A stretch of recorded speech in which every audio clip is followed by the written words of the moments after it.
सिद्धाश्रसिद्धिस्थिता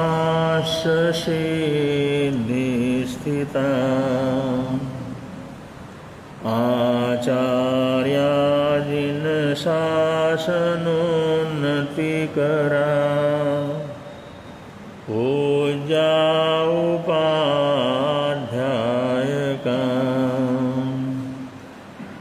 श्री सिद्धांत सुपाठका मुनिवरा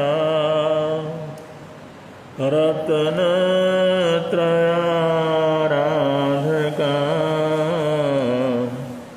पुंसैते परमेष्ठिनं प्रतिदिनं कुर्वन्तु नो मङ्गलम्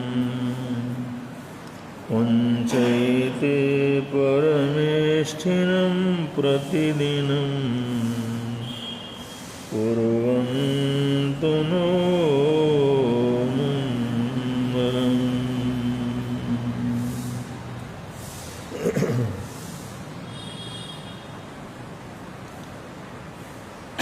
अनंत उपकारी अरहत अरिहंत तीर्थंकर अनंत सिद्ध भगवंतों को आचार्य उपाध्याय सर्वसाधु सद्गुरुदेव पंच परमेष्ठी परमात्मा को वंदन नमन स्मरण करने के बाद आज के विषय की तरफ अग्रसर होते हैं। आज का विषय है अन्न पुण्य। तीर्थंकरों ने पुण्य की परंपरा में अन्न पुण्य को सबसे पहले उन्होंने रखा है। अन्नदान, अन्न का सदुपयोग, अन्न की उपयोगिता, अन्न का मूल्य बतलाते हुए शास्त्रकार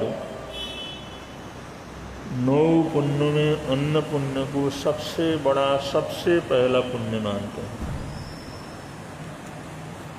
इसलिए हमारे देश में अन्नदान सबसे बड़ी आराधना साधना मानी जाती है। बहुत जगह जगह पर अन्नदान होता है। वेदों में कहा है अन्नम वै ब्रह्म, कि ब्रह्म ही परमात्मा ही अन्न है। अन्न को परमात्मा ही समझ लेना चाहिए। अन्नम वै ब्रह्म, ये सनातन परंपरा के अंदर कहा जाता है। तो अन्न पुण्य की अपनी महिमा है। अन्न का आदर करना सत्कार करना हम सब का कर्तव्य है। ये इसलिए कहते हैं कि जिनके पास अन्न की बहुतायता होती है वो लोग अन्न का सम्मान नहीं करते और झूठा छोड़ने की आदत तो घर घर के अंदर रहती है। बहुत अच्छे अच्छे लोग वो भी झूठा छोड़ने की आदत से ग्रस्त होते हैं। जबकि झूठा छोड़ना, अन्न का अपमान करना, अन्न को नालियों में फेंकना, उसका उपयोग होने से उसको वंचित करना, ये सब पाप कर्म के अंतर्गत आता है।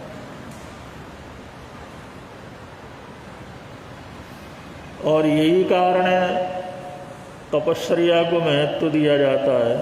तो आदमी अन्न की कीमत को समझे। उपवास करने का मतलब, एकासना करने का मतलब, बेला तेला करने का मतलब कि अन्न के महत्व को समझे कि अन्न की कितनी कीमत है, अन्न कितनी बड़ी चीज़ है, उसका सदुपयोग करना कितना आवश्यक है।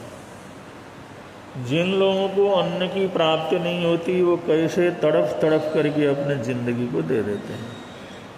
इस बात को समझना और अन्न का आदर सत्कार करना ये जैन परंपरा में जैन संस्कृति में सबसे बड़ा और सबसे पहला पुण्य है। मालवा नरेश सम्राट विक्रमादित्य जिस समय हाथी के हौदे के ऊपर चढ़ कर के बाहर निकल रहे थे, बाहर निकलते हुए सड़क में जाते हुए उन्होंने एकदम हाथी को रोका और उनने कहा, ये सारे रत्न कैसे भरे इधर बिखरे पड़े हैं, ये रत्नों को यहाँ पर किसने बिखेर दिया? वो जो मंत्री था, सभासद थे, मंत्रिमंडल के लोग थे, उन्होंने इधर देखा, उधर देखा, उधर देखा। वो कहते, महाराज यहाँ रत्न कहाँ है? उन्होंने कहा, बिखरे पड़े तो हैं। यहाँ तो कोई रत्न नहीं। और रत्न कौन बिखरने लगा? तो सम्राट विक्रमादित्य हाथी के हौदे से नीचे उतरा है और आकर के उन्होंने जो अन्न के दाने नीचे पड़े हुए थे, मंडी में जाते हुए जो गिर कर के पड़े हुए थे, उन दानों को निकाल करके मुंह में रखने लग गए। उन्होंने कहा, ये सब रत्न ही तो हैं, सच्चे रत्न दाने, रत्न के कण यही तो हैं, इन्हीं से तो हमारे प्राण बचते हैं, यही तो वास्तव के अंदर रत्न है। जिस समय इस प्रकार की बात हुई तो सारे सभासद, सारे लोग वो सड़क में पड़े हुए अन्न के दानों को बींधने लगे। ये बात सारे मालवा के अंदर फैल गई और लोगों ने सोचा, वे सम्राट इतना इसका मान सम्मान करते हैं तो हमारे को कितना करना चाहिए। उन्होंने कहा, कोई भी ऐसा काम नहीं होना चाहिए जिससे अन्न के दाने इस प्रकार से व्यर्थ जाएं। उसी रात को जब सम्राट सोए हुए थे तो अन्नपूर्णा देवी के दर्शन हुए उन्हें और उस देवी ने कहा, राजन, तुमने मेरा इतना सम्मान किया है, तुमने मेरा इतना आदर किया, तुमने मेरा इतना सम्मान बढ़ाया है, मैं बहुत प्रसन्न हूँ कि तुम्हें जिंदगी भर कभी अन्न का अभाव नहीं होगा और तुम्हारे राज्य में भी कोई व्यक्ति अन्न के बिना मरेगा नहीं और हमेशा अन्न की भरपूरता वहाँ पर रहेगी। इस देश को कहते हैं मालवा। पूरे मध्य प्रदेश में, पूरे राजस्थान में, पूरे दक्षिण में मालवा को सबसे संपन्न माना जाता है। मालवा को अन्न क्षेत्र माना जाता है। कदम कदम के ऊपर पानी और अन्न और हरियाली मालवा के अंदर, ये उस देवी का आशीर्वाद। और मालवा ने समय समय पर चारों तरफ जब जब भी तकलीफ पड़ी सबको अन्न को बांटा, अन्न का सम्मान किया। तो शास्त्रकार यहाँ पर कहते हैं कि हम सुनते हैं और समझते हैं, ये तो हमारी बड़ी पुण्यमानी है। हम भारत जैसे क्षेत्र में हैं जहाँ की सरकार मजबूत है, जहाँ की सेना मजबूत है, जहाँ की व्यवस्था अपने आप में मजबूत है, वरना दुनिया में जैसे जैसी दर्दनाक घटनाएं घट रही हैं, लोग जहाँ जान के लिए, एक जान हमारी बचे इसके लिए सब कुछ छोड़ने के लिए तैयार है। उनके पास अन्न का रहना, भोजन का मिलना वो तो बड़ा दुर्लभ है।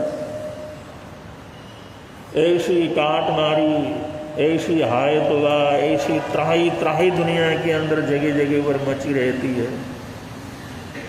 जैसे कि अफगानिस्तान के अंदर मचा हुआ। वहाँ की जनता, अमेरिका ने उनको धोखा दे दिया, वो छोड़ के चले गए। देश के प्रधानमंत्री और बड़े लोग देश को छोड़ करके भाग गए। सेना ने तालिबान के सामने पूरी तरह से हथियार डाल दिए, लेकिन जनता बिना किसी हथियार के अब भी लड़ रही है। तो मरना तो है ही, स्वतंत्रता के लिए, देश के लिए लड़।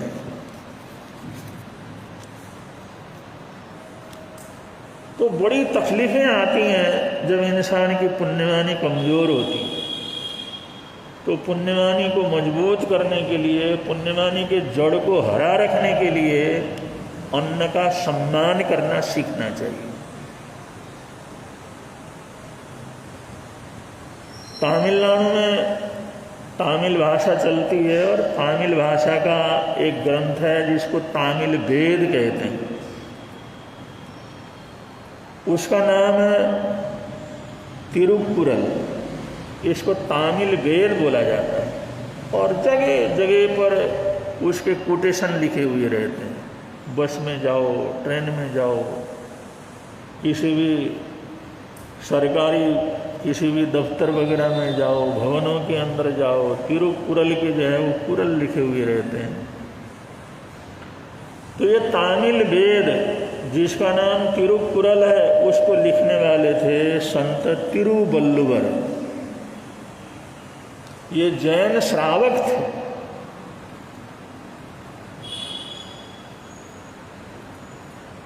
इनके विचार, इनका सिद्धांत, इनकी मान्यताएं वो सारी की सारी जैनियों से संबंधित हैं, क्योंकि तमिलनाडु में जैनियों का बड़ा भारी वर्चस्व रहा।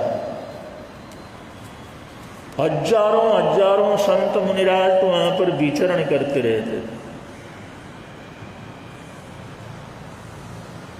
तो इस ग्रंथ को लिखने वाले, यद्यपि वो गृहस्थ थे, उनकी पत्नी थी, परिवार था,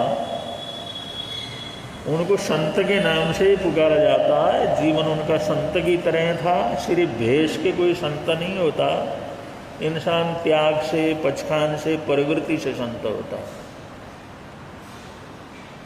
आप लोगों ने समाचार में देखा होगा, अभी ओलंपिक खेल से हमारे जो यहाँ से खिलाड़ी गए थे ओलंपिक में, किसी ने जीत करके, कोई फाइनल में पहुँच के, कोई हार करके, कोई जीत करके, ओलंपिक गेम से वो लौट करके आए 190 के करीब। और भारत के प्रधानमंत्री ने उन सबको इनवाइट किया अपने बंगले में कि आप सबसे हम मिलेंगे।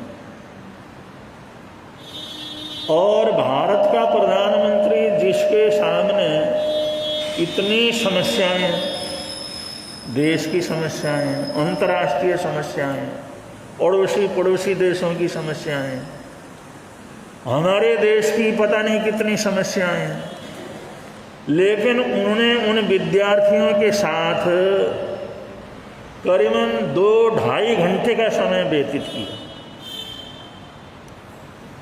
और हर वो खिलाड़ी के साथ मिले,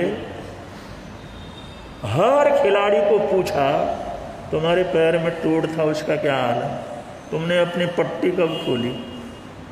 जब तुम लड़ रहे थे तो अगले ने तुम्हारे हाथ में काटा, उसका क्या हाल है? मतलब एक एक विद्यार्थी, एक एक जो खिलाड़ी था, उसके जीवन में, प्राइवेट जीवन के अंदर क्या कुछ है वो प्रधानमंत्री को पता था। हंसी मजाक के वातावरण में, सुंदर वातावरण में वो विद्यार्थी वो सहम करके गए थे प्रधानमंत्री से मिलने, लेकिन वहां तो ऐसा दोस्त मिला, ऐसा पिता मिला, ऐसा मित्र मिला, तो कहते जिंदगी के अंदर हम ऐसा अनुभव कभी न किया, न कभी कर सकते हैं कि हम तो डर करके, सहम करके गए थे, क्या बोलेंगे, कैसे बोलेंगे, देश के प्रधानमंत्री हैं, इतने बड़े देश के प्रधानमंत्री हैं, लेकिन लगा हम अपने दोस्त के साथ बात कर रहे हैं। अगर किन्होंने ने सुना हो, देखा हो, क्योंकि ये लोग इन बातों से पूरे देश को एक मार्गदर्शन देते हैं। और उन खिलाड़ियों के लिए जो हर प्रदेश के थे, उनके अपने अपने प्रदेश के हिसाब से उन्होंने भोजन तैयार किया हुआ था। जिस समय उन्होंने प्रदेशों के विद्यार्थियों को दिया, एक कहता एक गिलास हमारा भी आँख ले लीजिए, हम चाहते हैं आप हमारे हाथ से भी आँख खाइए।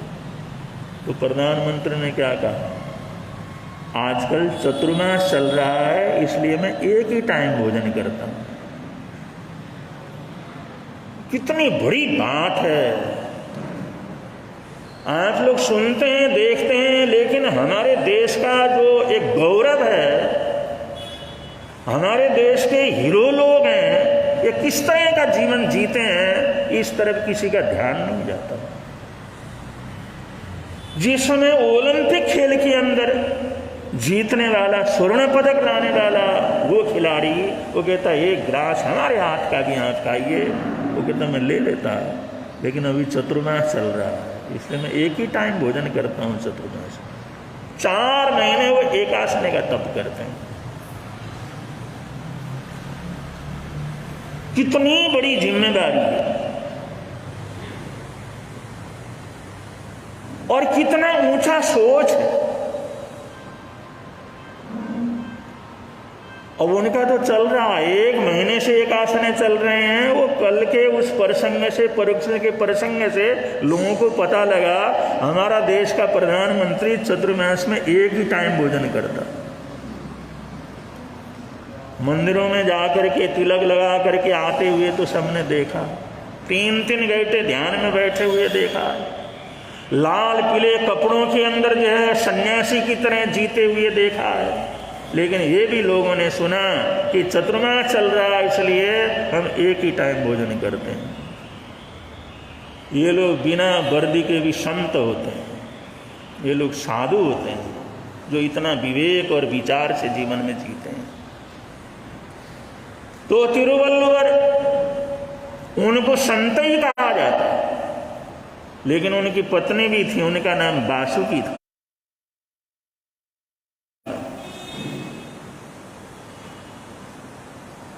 जिस समय सारी जिंदगी पूरी हो गई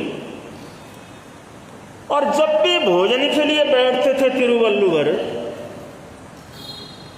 तो एक कटोरे में पानी रखते थे और एक कटोरे में सुई, एक कटोरे में पानी और एक कटोरे में सुई रख करके वो भोजन करने के लिए बैठते थे। जब भी भोजन करना हो तो उन्होंने एक कटोरे में पानी रखना और एक कटोरे में सुई रख करके बैठना। उनकी पत्नी ऐसी उनकी जो है सच्ची जो है अर्धांगिनी थी, उसने जिंदगी में कभी पूछा नहीं कि मैं जब पानी रखती हूँ तो आपको ये कटोरे में अलग से पानी रखने की क्या जरूरत है, ये सुई रखने का क्या मतलब है। उन्होंने कहा होगा, उसने कभी पूछा।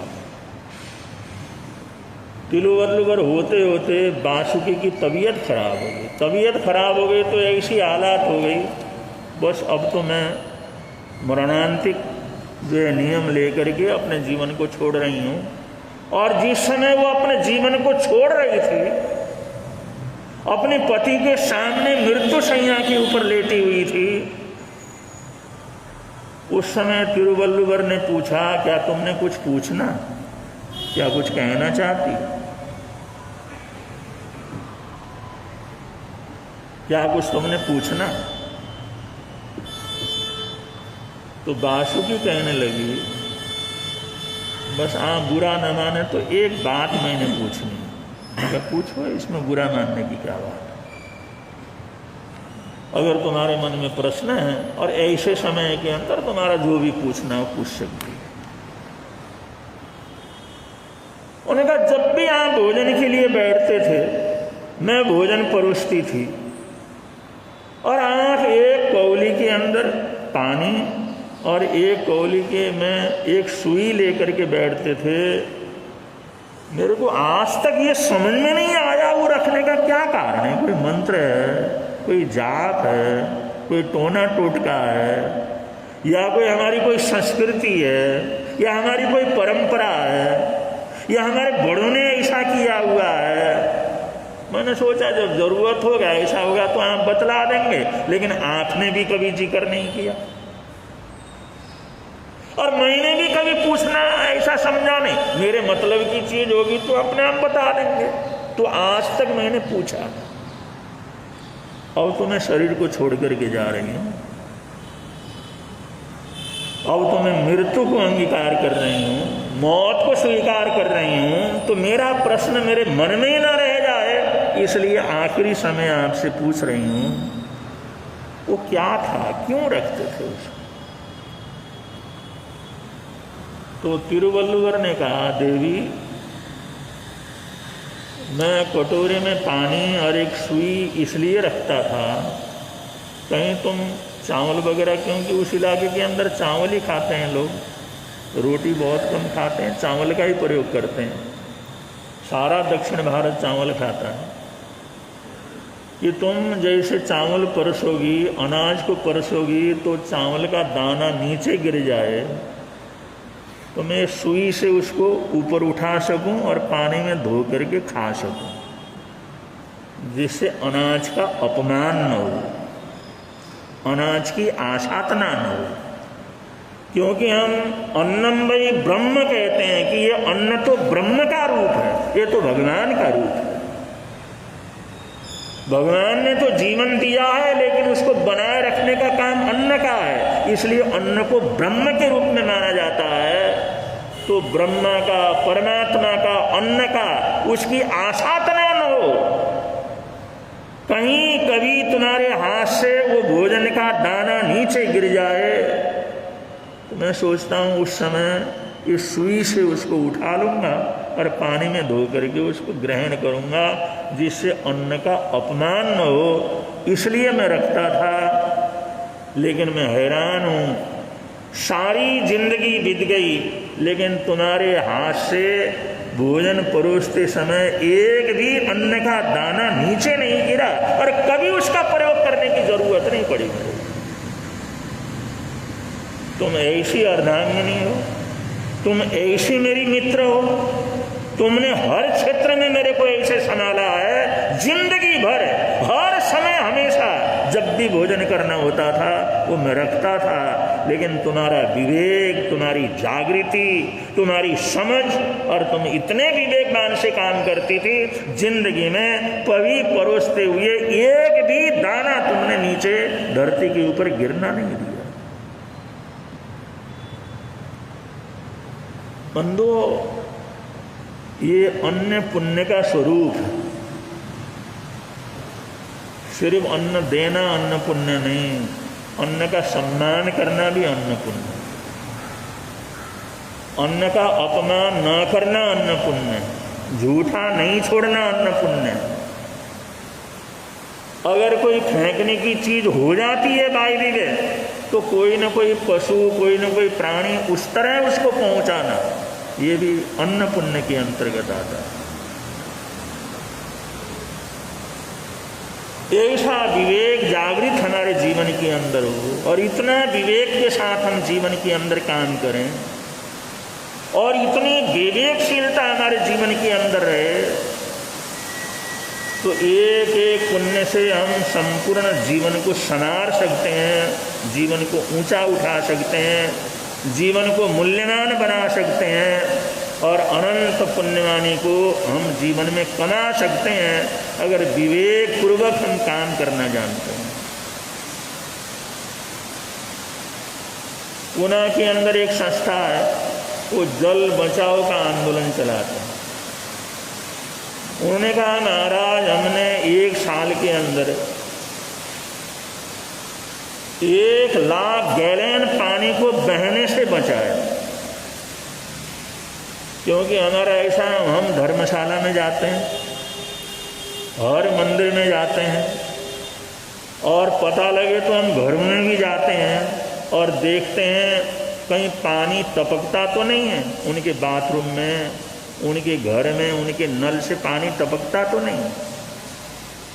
अगर टपकता हो तो उनको कहते हैं भाई ये तुम्हारा घर है, तुम्हारी धर्मशाला है, पानी जो है इसको तैयार करने में कितना खर्च होता है, सरकार कितनी मेहनत करती है, कितना परिश्रम करके पानी, पीने का पानी तैयार किया जाता है, ऐसे टपक टपक करके बह के चला जाता है।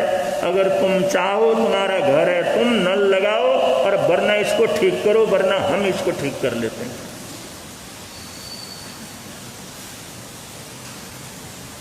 इससे हमने इतना 1 लाख गैलन पानी ये रक्षा करने का हमने प्रण लिया था, हमने पूरा किया उसको। सिर्फ इससे कि शरण में जाते हैं, कहीं पर भी नल खराब हो, खुला हो तो बंद कर देते हैं, अगर जो है वो टपकता हो तो उसको बदल देते हैं। लोग हमारे को नल भेंट कर देते हैं, भाई तुम ये काम करते हो, चलो हमारी तरफ से इतना, हमारी तरफ से हमारे थैले भरे रहते हैं। और सबसे ज़्यादा पानी का नुकसान तो धर्म स्थानों के अंदर होता है, धर्मशालाओं के अंदर होता है, क्योंकि वहाँ पर कोई ध्यान तो देता नहीं। नल खराब हो गया, टपकता रहता है, पानी बहता रहता है,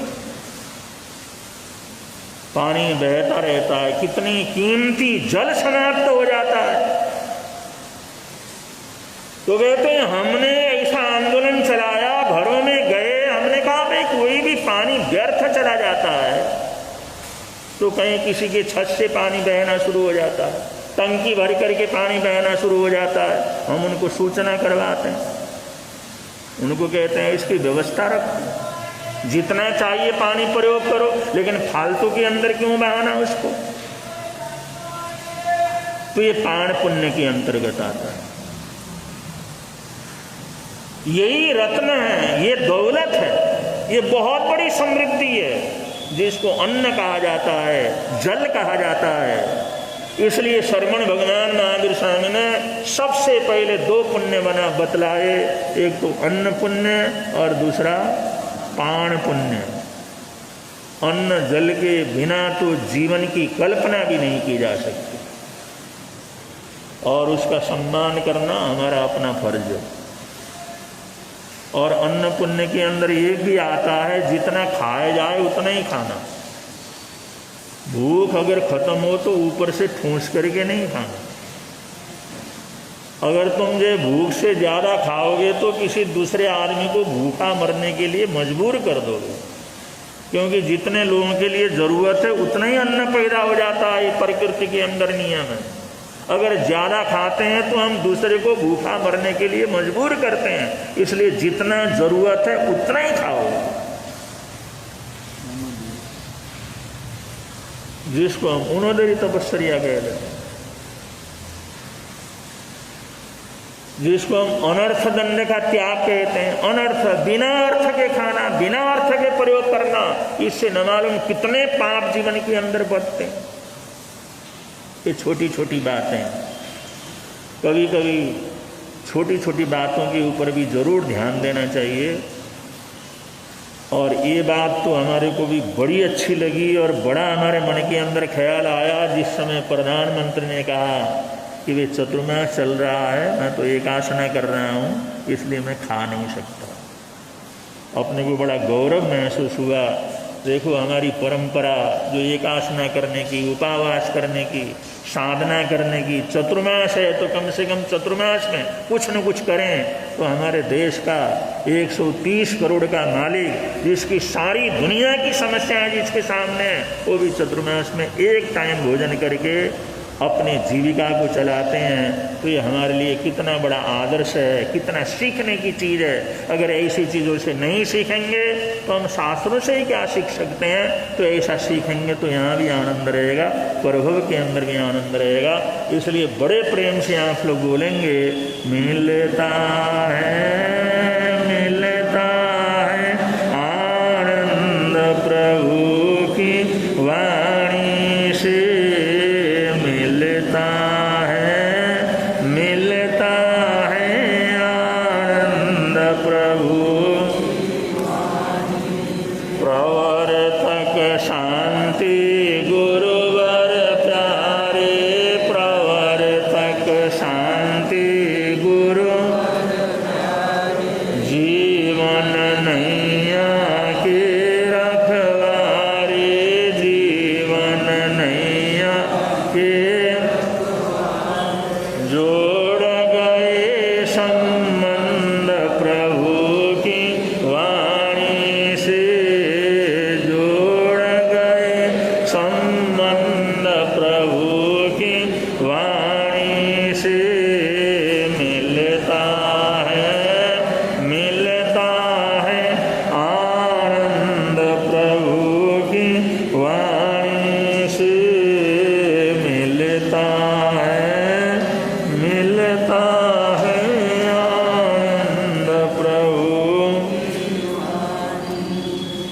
और प्रवर्तक श्री आशीष मुनि जी महाराज साहब जो स्वास्थ्य लाभ करके बना रहे हैं, आगे का कार्यक्रम और सूचनाएं आप लोगों को देंगे। पूज्य प्रवर्तक श्री जी महाराज। हाँ, कल जो प्रश्न दिया गया था उसके उत्तर में केवली समुद्धार कौन करता है, बहुत